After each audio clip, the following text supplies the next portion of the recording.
galera, aqui é o Sr. Balcão, Sr. Balcão Pop. Gente, tô tentando... Eita porra, caralho, a luz. Galera, acabei de postar a retrospectiva dos piores filmes de 2025 e agora a gente precisa continuar nosso jogo aqui, nossa parada, agora com as melhores coisas todas de 2025. Exatamente, esse ano, nossa, tô parecendo que eu vou ser arrebatado pelos céus aqui se eu continuar com a luz aqui. Como eu expliquei no vídeo passado, gente, todo ano os vídeos de melhores quadrinhos, melhores séries e melhores livros tem menos visualizações. Mesmo assim eu faço por amor, por paixão ao game. Porém, esse ano, como eu tô com menos tempo, eu tô cada vez com menos tempo, porque eu tô cada vez trabalhando mais em outras coisas. Siga minha banda, siga minha página no Instagram, siga o Letterboxd, siga tudo que eu faço, que eu tô fazendo muita coisa, gente. Tô fazendo peças de teatro, tô fazendo muita coisa. E eu tô muito feliz com isso, porém eu ainda gosto muito do canal, porém, limitações, né? Se você quer que eu foque mais no canal, faça mais vídeos pra cá. Considere apoiar no Apoia-se, ajuda bastante a gente. Mas se você não conseguir apoiar no Apoia-se, respeite, que tá difícil. E ano passado, como foi um ano com muita coisa, muito projeto, eu li menos, eu vi menos séries. Portanto, eu vou fazer um vídeo só para todas as coisas aqui. E eu vou fazer hoje, não vai ser top 10, vai ser top 5 com algumas menções honrosas. Antes de começar, gente, hoje a gente vai estar falando de quadrinhos, vai estar falando de livros. Então quem tá aqui assistindo o vídeo provavelmente gosta de literatura, gosta de quadrinhos, gosta de ficção científica, gosta dessas coisas todas. Indicação mais uma vez, Extinção do L. Reis, livro patrocinador do canal. O L. Reis sozinho, gente, foi o principal patrocinador do canal por 2 anos seguidos. E isso é muito importante pra mim, foi muito importante pro canal. Me ajudou a ter força pra fazer vídeos em muitos momentos que eu não tinha, sinceramente. Em que o Apoia-se tava em queda, o YouTube tá em queda, no geral, não só pra mim, mas pra muita gente. O AdSense tá em queda. Pra canais que não fazem vídeos pelo algoritmo, canais que não fazem vídeos que vão dar claramente sucesso porque tá em cima de alguma coisa do momento, ou que não tem uma equipe pra ajudar, canais como o meu vão ser prejudicados mesmo. Eu não tô aqui, tipo, me vitimizando, tô só falando uma verdade. E o L. Reis, com o livro A Extinção, fez uma grande parceria comigo, me ajudou muito. Eu estou agora trabalhando com ele na produção de uma espécie de curta-metragem em cima do livro, tá? Vou dar mais detalhes com o tempo. Acompanhe eu no Instagram, acompanhe ele no Instagram pra vocês ficarem sabendo. Mas vai sair mais uma parceria aí minha com ele que vai ser bem legal. Eu vou reler o livro, inclusive, pra poder escrever o roteiro. Tô muito feliz com isso. Então, gente, quem gosta do canal, gosta de mim, saiba que vale muito a pena comprar esse livro aqui. Não só porque o livro é muito bom e porque o L. Reis é um escritor muito talentoso e muito gente boa, mas também porque ajudou o canal a se manter. Esteve lá por mim quando ninguém mais esteve. É brincadeira, gente, vocês sempre estão aqui por mim. Vamos lá então, começar então aqui minha lista. Vamos começar pelos livros, né, que eu acho que é o que o povo menos se interessa. Vocês lêem porra nenhuma, vocês lêem quadrinho, né? Quadrinho sempre vai bem, agora livro não vai muito bem não. Um livro tá de menção rosa porque é muito curto, o outro livro tá de menção rosa porque é muito longo. Não, brincadeira, tá? Não é muito longo não, podia ser mais longo inclusive. Bufólicas, da Hilda Hilst. Hilda Hilst todo ano entra aqui no canal, entra aqui na lista do canal.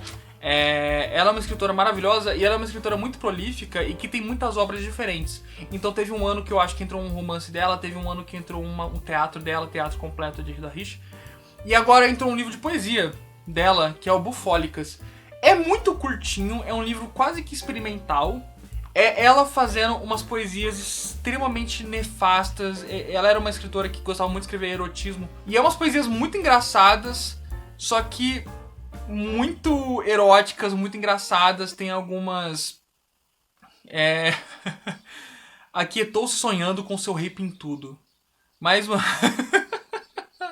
Esse aqui é muito bom. Então, é um livro assim, cara, é um livro hilário, muito engraçado, que vai pintar assim, tipo, uma sátira da sociedade numa base meio medieval, sabe? São vários poemas que giram em torno de estéticas medievais e de coisas profanas acontecendo na era medieval, como bruxas e tudo mais. Eu não posso mostrar nenhum desenho desse livro, porque esse livro é horroroso. De coisas monstruosas. Só que só não entrou na lista porque é muito curto. Só que é hilário, é muito engraçado. Ela é uma escritora muito astuta. E eu acho que literatura de humor também tem muito valor, que merece ser muito valorizado. E, ao total oposto disso, O Homem e Seus Símbolos, do Carl Gustav Jung, que é um dos livros de psicologia mais aí vendáveis da história. Que, na verdade, do Carl Gustav Jung mesmo, é só a primeira parte do livro. Depois disso, tem vários escritores escrevendo cada um seu ensaio sobre o conceito do Jung, né, do consciente coletivo, do shadow work, né, de trabalhar com as suas sombras, da interpretação dos sonhos. E é maravilhoso, é muito fascinante, sabe? É muito fascinante. Tem coisa aqui que eu não concordo muito, mas eu poderia fazer um vídeo mais debatendo psicologia, talvez mais pra frente, que eu também tô lendo bastante Freud agora, e eu pretendo ler outras coisas, porque é um assunto que me interessa muito, eu não tenho nenhuma pretensão de fazer faculdade de psicologia, nem de debater psicologia com as pessoas, mas é uma coisa que particularmente pra mim me interessa. E esse é um livro que eu já tava querendo uma estante pra ler faz milhares de anos e finalmente eu li. Eu acho que quem acompanha o canal e vê essa estantezinha aqui já faz tempo, tá vendo esse livro lá faz 1 milhão de anos, e agora finalmente eu li. Grande livro. É um livro científico, né, filosófico, portanto não é exatamente o tipo de livro que eu indico nas minhas... que entra como valor de literatura, mas é um livro muito interessante e muito bom. Começando por quinto lugar, A Morte Escarlate, do Jack London. Publicado nessa ediçãozinha aqui de livros de domínio público que você encontra no shopping. É um livro bem curto, essa edição aqui na verdade vem 2 livrinhos dele, vem também A Ravenna Toda de Ouro, que é legal também. Só que A Morte Escarlate trata-se de um livro de ficção científica. É uma novela, né, de ficção científica em cima de uma pandemia. Acontece uma pandemia e a gente vê o mundo pós essa pandemia que devastou o mundo. Então é um conto muito à frente de seu tempo. O Jack London é um escritor que me surpreende muito, porque cada coisa que eu leio dele, eu vejo mais o quanto ele era um escritor prolífico, cheio de ideias e muito diferenciado da sua época. Apesar de que também quanto mais eu leio sobre ele, mais eu descubro merda sobre ele que eu não queria descobrir, mas isso meio que acaba acontecendo com qualquer escritor até o século XIX, né? E até o século XX, na verdade. De qualquer forma, mais uma peça muito massa do Jack London. O Jack London é um escritor que eu gosto muito de Caninos Brancos, gosto muito de Lobo Chamada Floresta, gosto muito dos contos dele. Então fica a recomendação, se você não conhece Jack London, ele é um ótimo escritor. E A Morte Escarlate é um livro bem curto, bom pra conhecer um pouco a obra dele, que é uma obra muito em cima de antropologia, muito em cima de selvageria. Eu que gosto de neandertais, gosto de macacos, ele sempre faz analogia sobre a selvageria humana, sobre a selvageria do animal. Ele tem outro que é o Antes de Adão, que é muito bom também, enfim, que é um livro sobre neandertais. Muito massa. Quarto lugar, esse aqui é muito interessante. Esse aqui eu vou contar a fofoca pra vocês. Contar a fofoca pra vocês. Elvésio Raton é um diretor brasileiro que foi perseguido pra caramba durante a ditadura. Na época, ele não era nem diretor de cinema. Ele foi virar diretor de cinema lá no Chile, perto da ditadura do Pinochet. Mas ele, na verdade, era perseguido na ditadura porque ele era de um grupo comunista. Mas o Elvésio Raton, ele é um grande diretor de cinema, dirigiu clássicos como O Menino Maluquinho e como acho que Uma Onda no Ar. E qual que é a parada? Esse livro aqui foi escrito pelo Pablo Vilaça. Eu gosto muito do Pablo Vilaça. Eu acho o Pablo Vilaça um grande crítico de cinema. Eu acho ele fascinante. Eu acompanho ele há muitos anos, ele me influenciou bastante, o Pablo Vilaça. Só que o Pablo Vilaça, todo mundo sabe que ele é meio pá das ideias, né? Ele é meio poucas ideias. Ele já me bloqueou no Twitter... porque eu falei lá de uma discussão sobre dublagem, que ele tava muito puto. E aí a gente tava no sebo aqui de Prudente, aqui da cidade nossa, e simplesmente tinha uma assinatura do Pablo Vilaça. Então esse livro aqui é autografado pelo Pablo Vilaça. E aí eu fiquei, muito animal, comprei, postei foto, marquei ele só pra não dizer. Ele respondeu o story e quis saber de quem que era a assinatura do livro, aí descobriu que era de uma amiga dele. E aí ele falou pra mim mandar de volta pra amiga dele, que ele ia mandar um desse pra mim, autografado pra mim, se eu fizesse isso. Aí eu falei, muito massa, fui falar com a moça. Aí o Pablo Vilaça falou pra mim que ele não tinha mais esse livro, mas que ele ia mandar outro, ia mandar o PDF desse. Aí ele mandou o PDF desse livro pra mim e falou que ia mandar o outro depois.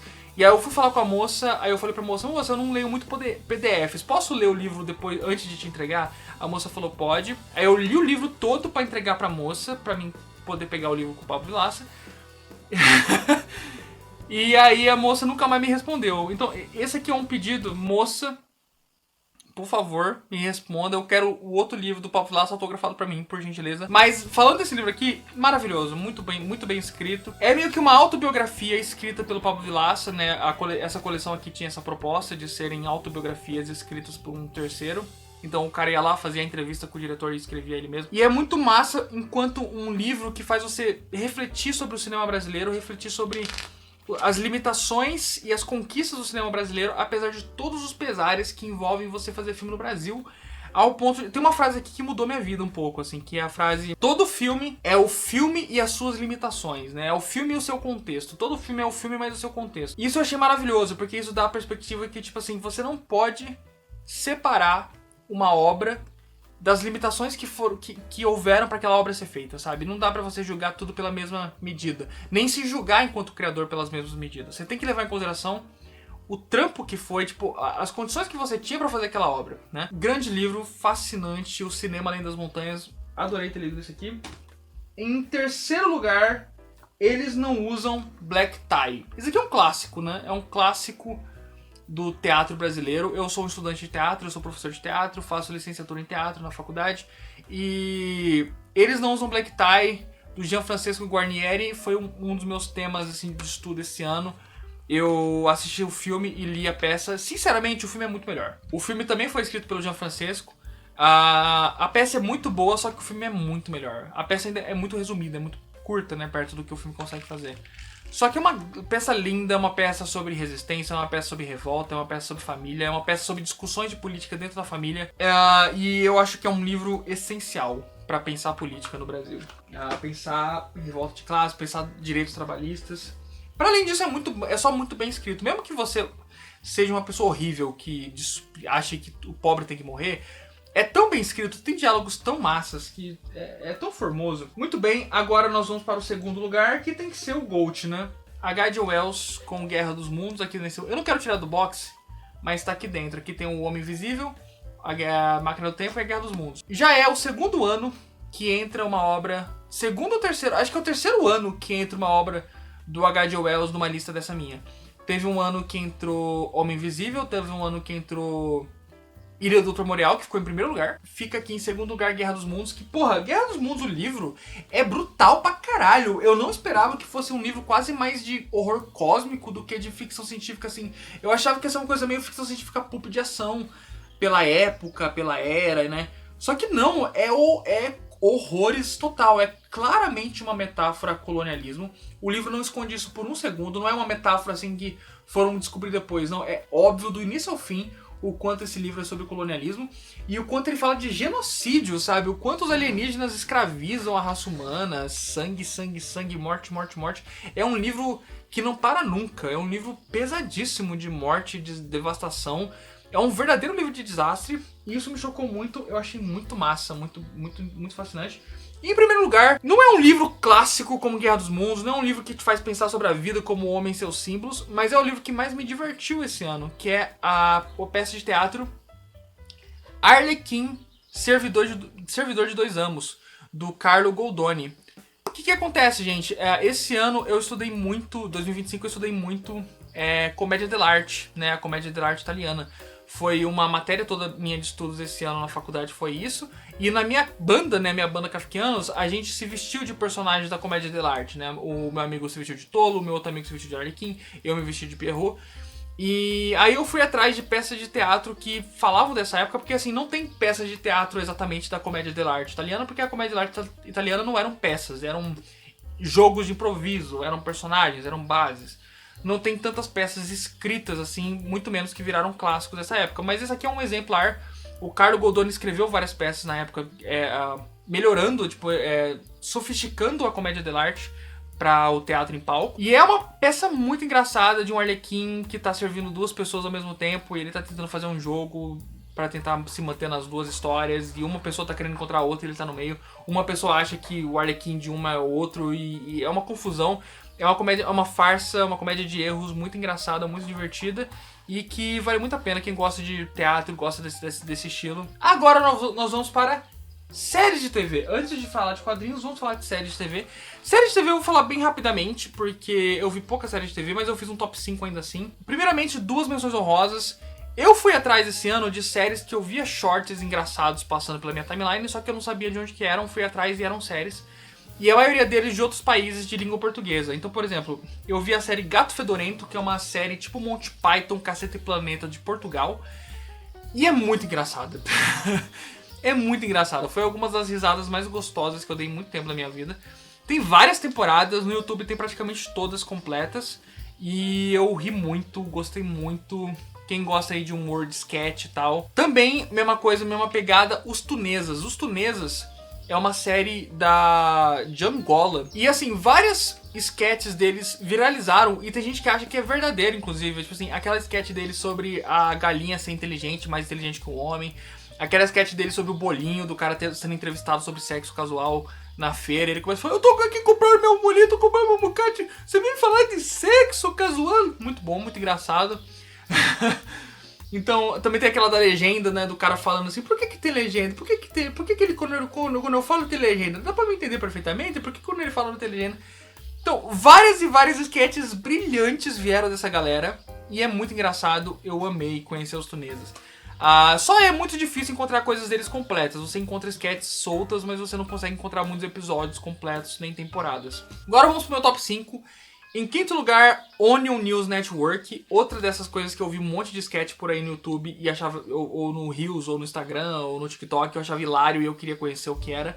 Onion News Network é uma série de notícia falsa. É uma série de um jornal falso, dando notícias falsas, fazendo reportagens falsas.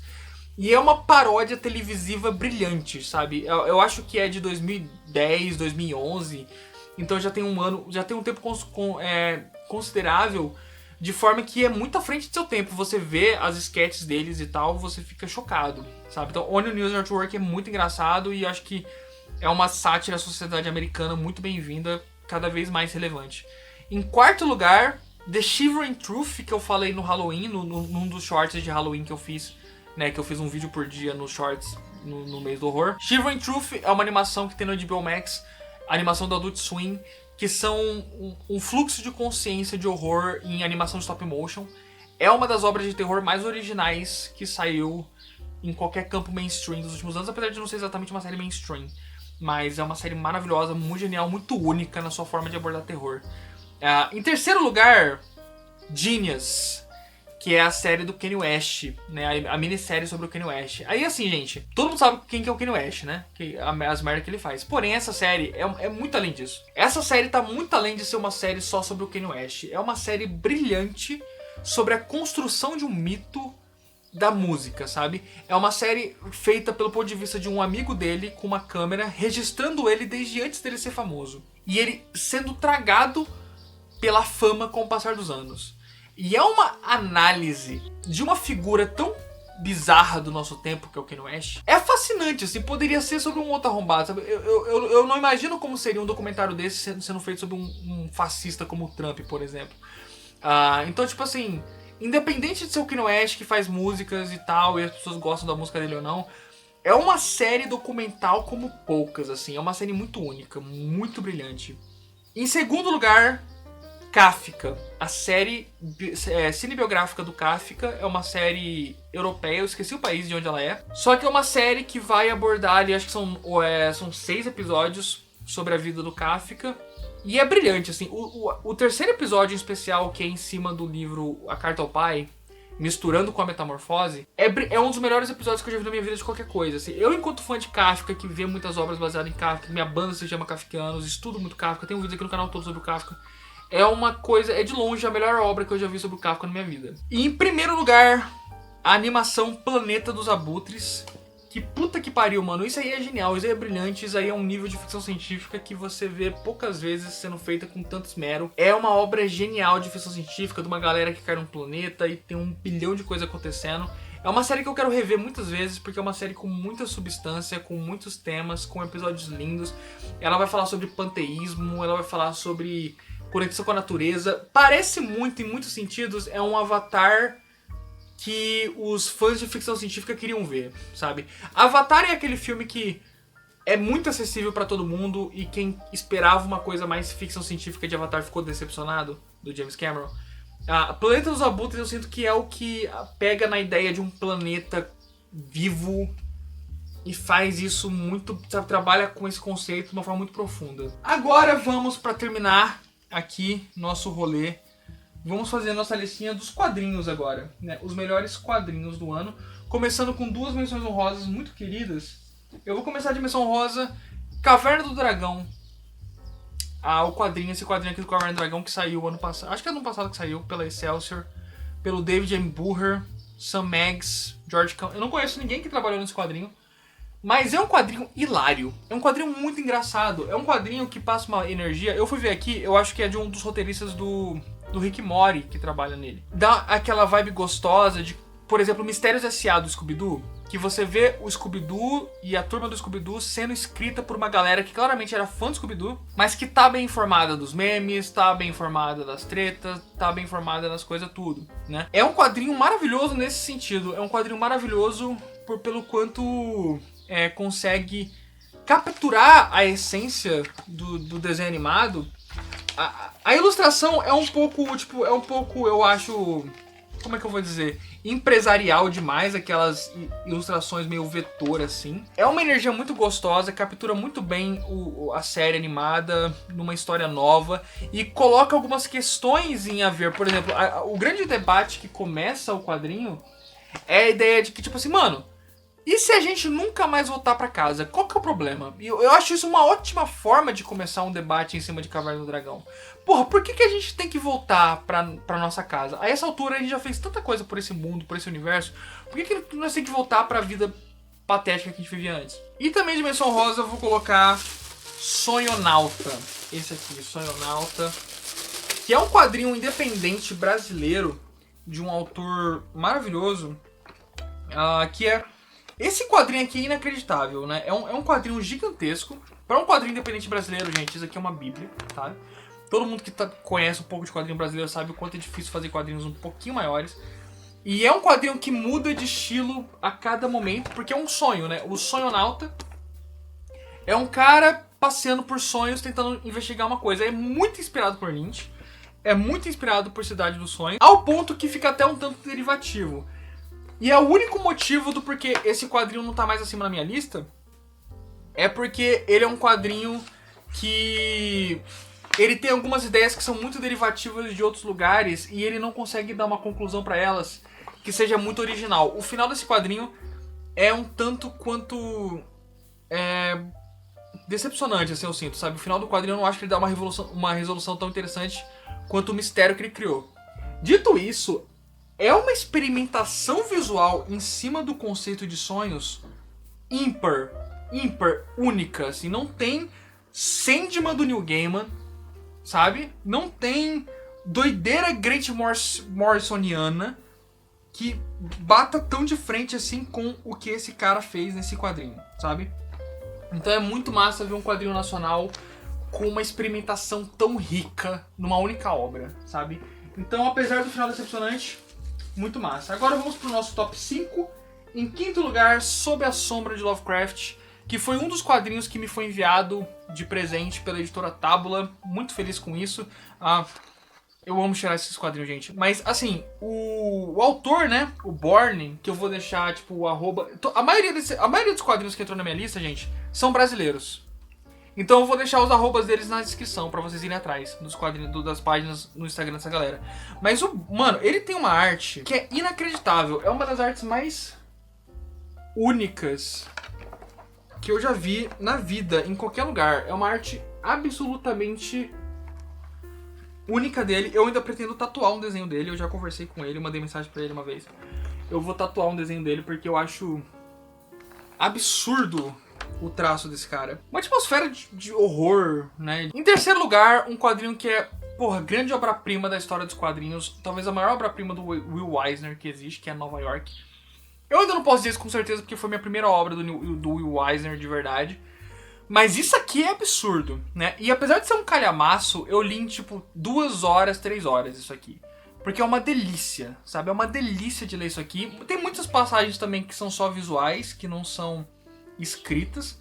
Só que basicamente é o Will Eisner criando um cenário de Nova York em cima de inúmeras histórias, né? Inúmeros cenários. Às vezes ele vai contar uma história pelo ponto de vista de um poço, às vezes pelo ponto de vista de um fantasma num prédio, às vezes pelo ponto de vista de uma pessoa querendo um emprego. Ele vai criando, né, a sua visão. Então, assim, para todo mundo que já experienciou, tipo, cidades grandes e como que, né, funciona e tal, uma obra que consegue capturar com tanta sensibilidade, com tanta riqueza de detalhes, a experiência de se estar numa grande metrópole, né? Eu acredito que pessoas que moram em São Paulo, precisam ir muito para São Paulo, vão se identificar muito com muita coisa aqui. Mas para além disso, é só a riqueza da dinâmica da obra, né? O quanto uma obra consegue ser ampla na sua abordagem. E maravilhoso, sabe? Quadrinho fantástico. Pô, esse aqui na verdade eu falei que era o terceiro lugar, mas eu pulei o quarto, gente. Desculpa aí. Cometemos erros. Todos nós cometemos erros nessa vida. Mas o quarto lugar que eu pulei é Por Mais Um Dia com Zapata, quadrinho brasileiro do Daniel Esteves, Alex Rodrigues, Alex Stefano. O Daniel Esteves já entrou numa lista minha de quadrinhos há faz um tempo, que é Kukai Blues, que é outro quadrinho dele que eu amo. Por Mais Um Dia com o Zapata vai contar a história justamente de um seguidor do Zapata durante a época do zapatismo ali, né, as revoltas ali no México. E ele quer ter mais um dia com o Zapata, ele sai da prisão depois de anos porque ele não entregou o Zapata, e ele sai de lá querendo encontrar o Zapata, e a essa altura o Zapata já havia sido morto. Só que ele entra numa jornada para encontrar o Zapata e ele meio que, de certa forma, encontra de uma forma simbólica.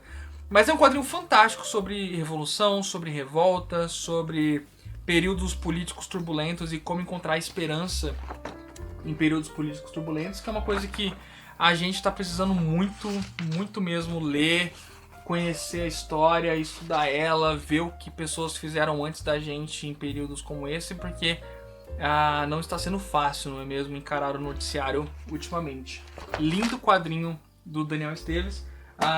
Como eu falei, depois disso, na verdade, seria o Nova York do Will Eisner, que eu coloquei antes.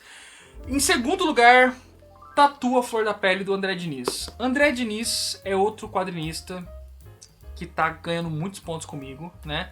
É um quadrinista que já entrou na minha lista do ano passado com Matei Meu Pai Foi Estranho, acho que era o nome do quadrinho.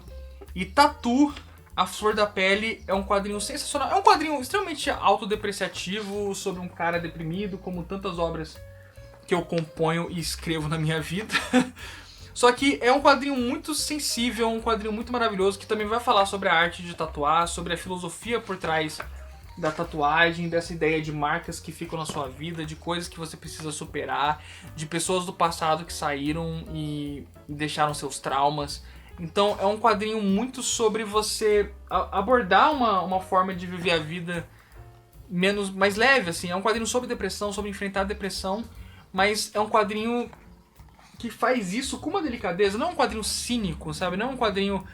É mesmo quadrinhos, tem quadrinhos assim que são muito bons. Por exemplo, quadrinhos do Lourenço Mutarelli, que eu amo muito, só que são extremamente pesados, deprimidos, sabe? Faz você querer desistir de tudo. E o André Diniz, ele consegue abordar temas muito sombrios da alma humana sem fazer com que você queira enfiar uma bala na cabeça. Ele consegue fazer isso, só que sempre terminar numa nota que te dá esperança, na verdade. Eu acho isso uma qualidade muito boa de obras em geral, não só de quadrinhos ou das obras dele. E, em primeiro lugar, o quadrinho que eu mais gostei nesse ano foi também, gente, o primeiro quadrinho que eu li no ano. E olha só que eu ainda não li ele completo. Eu só li os 2 primeiros volumes, se não me engano são 3 volumes, falta um volume pra mim, 3 ou 4 volumes. Mas é o Era Uma Vez na França, né? Volume 1 aqui, volume 2, que é um quadrinho francês do Fabien Nury, com o Sylvain Vallet. E é um quadrinho francês que é a biografia de um mafioso, desse mafioso aqui. E é um quadrinho que simplesmente, ele tem uma estética tão agradável, tão limpa, ele tem uma narrativa tão fluida, tão cinematográfica, que é quase como assistir um filme, sabe? E você vê que é um quadrinho denso, sabe? Com muitos quadros, com muitos textos, muitos diálogos, só que tudo é feito num ritmo tão gostoso, numa decupagem da história tão maravilhosa, que é um quadrinho que eu fiquei fascinado do início ao fim pelo quanto ele consegue contar a sua história bem, sabe? Às vezes, passou muitos quadrinhos aqui nessa lista e por minha vida, né? Que são quadrinhos que impressionam muito pela sua estética, pelo seu desenho, ou por alguma ideia muito brilhante que tem. Enquanto eu acho que alguns quadrinhos conseguem se safar só por serem muito bem escritos, sabe? Muito bem feitos, muito bem escritos e muito bem desenhados. Então é uma obra-prima no sentido mais simples do que um quadrinho pode ser uma obra-prima. Acho que é isso, galera. Falei aqui meus quadrinhos favoritos do ano, meus livros favoritos do ano, minhas séries favoritas do ano. Só falta falar agora os melhores filmes de 2025, que é o próximo vídeo pra fechar essa nossa trilogia de retrospectiva aqui. Vamos que vamos! Vamos que vamos, tamo junto. Se inscreve, siga no Letterboxd, Instagram, Twitter, a porra toda. Eu não uso mais o Twitter, hackearam meu Twitter, mas tá tudo certo, tamo junto, vamos que vamos! Valeu, galera!